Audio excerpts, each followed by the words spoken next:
بھائی نے سوال کیا ہے کہ انسان دعا مانگتے ہوئے انبیاء کا صدقہ دیتا ہے،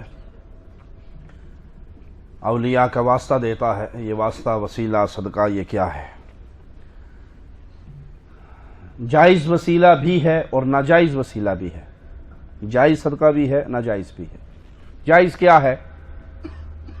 وسیلہ جائز، سب سے پہلے اللہ کے پیارے پیارے نام ہیں، اللہ کو اللہ کے ناموں کے ذریعے پکاریے، یہ جائز وسیلہ ہے۔ اللہ تو الرحمن ہے، تجھے تیری رحمانی کا واسطہ ہم پہ رحم فرما دے، یہ جائز ہے۔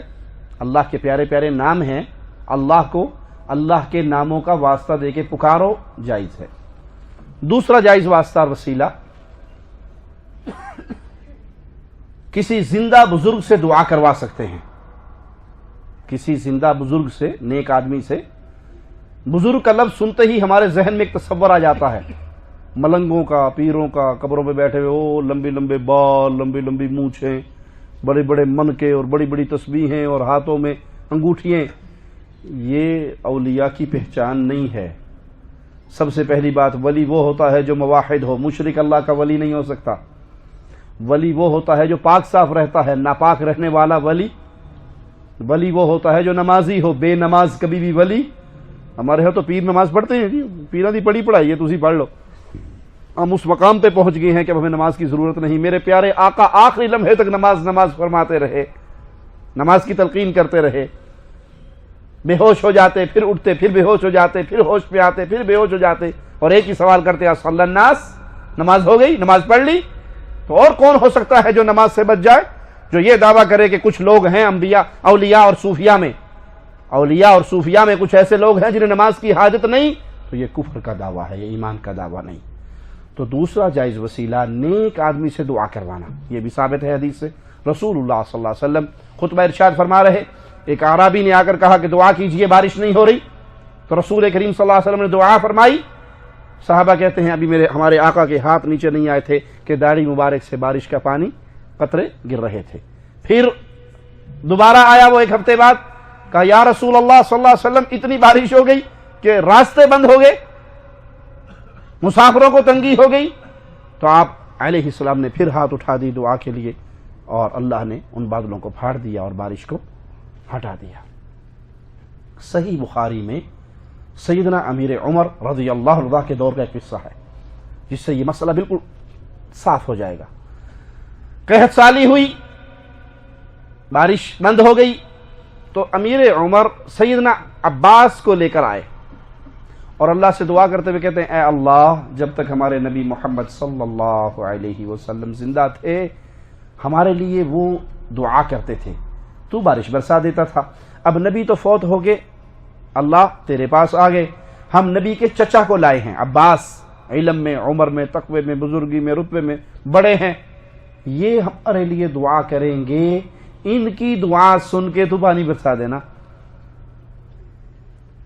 امیر عمر نے یہ نہیں کہا اے اللہ واسطہ نبی کریم صلی اللہ علیہ وسلم کا بارش برسا دے، زندہ بزرگ سے دعا کروائی، فوت شدہ کا واسطہ نہیں دیا۔ تیسری جائز صورت وسیلے کی یہ ہے، انسان اپنے نیک اعمال بطور وسیلہ پیش کرے۔ آپ نے سنا ہوگا، مشہور روایت ہے کہ 3 آدمی غار میں چھپ گئے تھے، آگے پتھر نے آ کے دروازہ بند کر دیا تھا۔ ان تینوں نے کیا کیا تھا پھر؟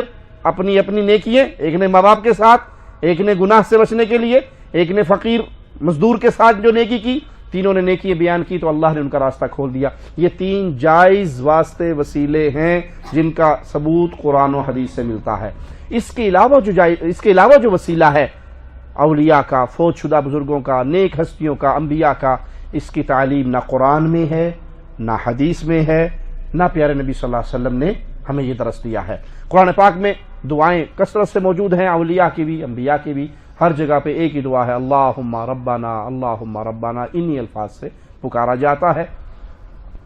کچھ لوگ کہتے ہیں جی نہیں آپ نہیں مانتے، کوٹھے پہ چڑھنا اور سیڑھی لگانی نہیں پڑتی،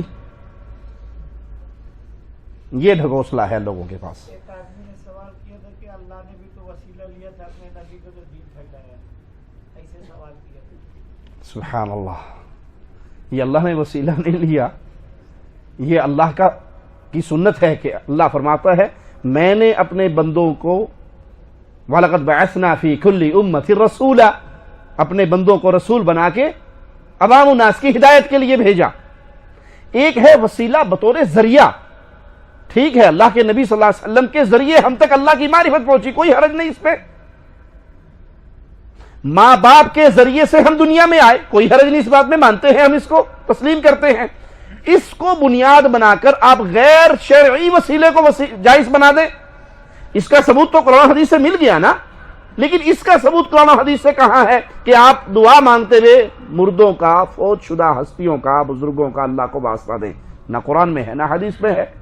اس کے لیے وہ عقل استعمال کرتے ہوئے بے عقلی کی باتیں کرتے ہیں، جی وہ کوٹھے پہ چڑھنا ہو تو سیڑھی نہیں لگانی پڑتی۔ ہم کہتے ہیں ہاں درست کہا آپ نے، کوٹھے پہ چڑھنے کے لیے سیڑھی لگانی پڑتی ہے کیونکہ کوٹھا 20 فٹ اونچا ہے اور اللہ کی رحمت شاہ رگ سے زیادہ قریب ہے، شاہ رگ پہ چڑھنے کے لیے سیڑھی لگانی نہیں پڑتی۔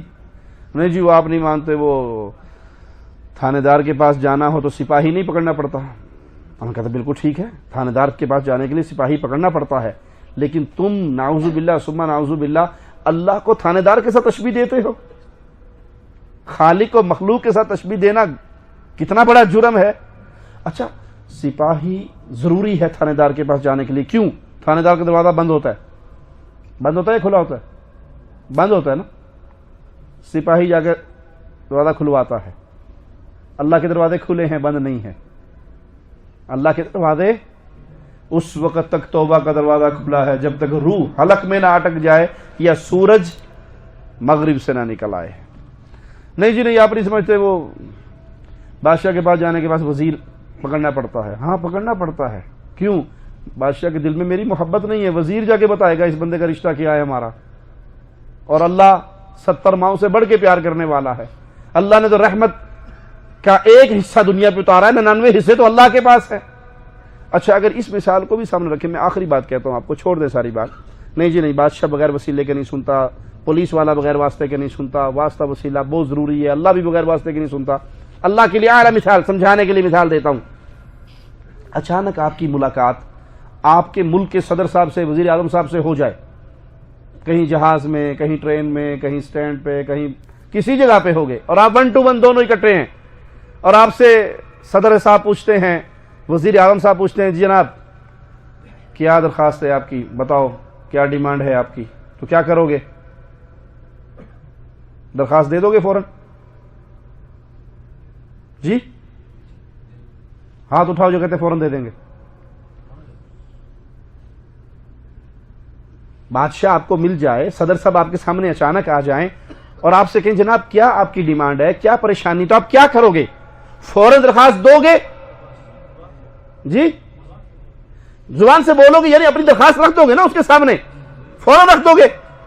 جو عقل والا ہوگا وہ کیا کرے گا؟ فوراً رکھ دے گا۔ اور جس کی عقل پہ سبز پگڑی چڑھی ہوئی ہوگی وہ کیا کرے گا؟ کہتا نہیں، ہم کوئی وہابی ہیں جو فوراً آپ سے مانگے، ہم تو واسطے وسیلے کے قائل ہیں۔ صدر صاحب آپ واپس چلے جاؤ اپنے شہر میں، ہم اپنے شہر میں جائے گا، وہاں کے MNA صاحب کو لیں گے ساتھ، اور MNA صاحب کو لے کر پھر ہم آپ کے پریزیڈنٹ ہاؤس میں آئیں گے، ٹھیک ہے؟ وزیر اعظم صاحب آپ کے پاس آئیں گے، اور پھر ہم اپنے MNA کی سفارش کروا کے آپ سے بات منوائیں گے، ٹھیک ہے؟ فوراً درخواست دینا ٹھیک ہے یا MNA کو لے کے وہاں جانا ٹھیک ہے؟ صدر کہے گا پاگل ہو گیا ہے، دفع کر MNA کو، اب تو اور میں 1 to 1 دونوں بیٹھے ہیں، مانگ کیا مانگتا ہے؟ تو عقل والا فوراً کہے گا میرے بیٹے کو نوکری لگوا دو، کوئی پلاٹ لے دو، کوئی تنخواہ دے دو، کوئی پیسے دے دو، اپنی درخواست رکھے گا نا سامنے۔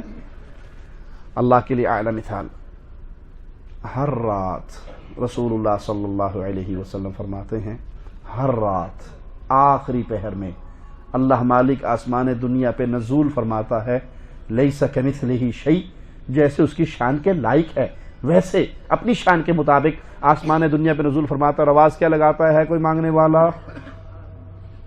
ہے کوئی مانگنے والا؟ ہے کوئی بیمار؟ ہے کوئی مریض؟ ہے کوئی فقیر؟ جو مانگنا ہے مانگ لو، رب دینے کے لیے آسمان دنیا پہ تشریف لے آیا، تو درخواست فوراً دینی چاہیے یا نہیں؟ اس وقت ہمارا حال کیا ہوتا ہے؟ جی تہجد کے ٹائم ہمارا حال کیا ہوتا ہے؟ ساری رات 12 بجے تک 2 بجے تک واٹس ایپ پہ گپے مارنے کے بعد پھر اس وقت سوئے ہوئے ہوتے ہیں، ہمیں مانگنے کی فرصت نہیں ہوتی، اور صبح اٹھ کر کیا الزام لگاتے ہیں اللہ پاک پہ؟ ہماری سنتا نہیں ان کی موڑتا نہیں ہے. تو یہ ڈھکوسلے ہیں جو مولویوں نے بنا لیے. اللہ پاک سنتا ہے، جانوروں کی بھی سنتا ہے، انسان کی بھی سنتا ہے، مسلمان کی بھی سنتا ہے، گناہگار کی بھی سنتا ہے. ضرورت ہے ہم اللہ کو سنائیں، اللہ سے مانگیں. تو 3 جائز وسیلے ہیں. اس کے علاوہ جتنا مردوں کا وسیلہ واسطہ دینا وہ ناجائز ہے، اس کا اسلام میں کوئی ثبوت نہیں ہے.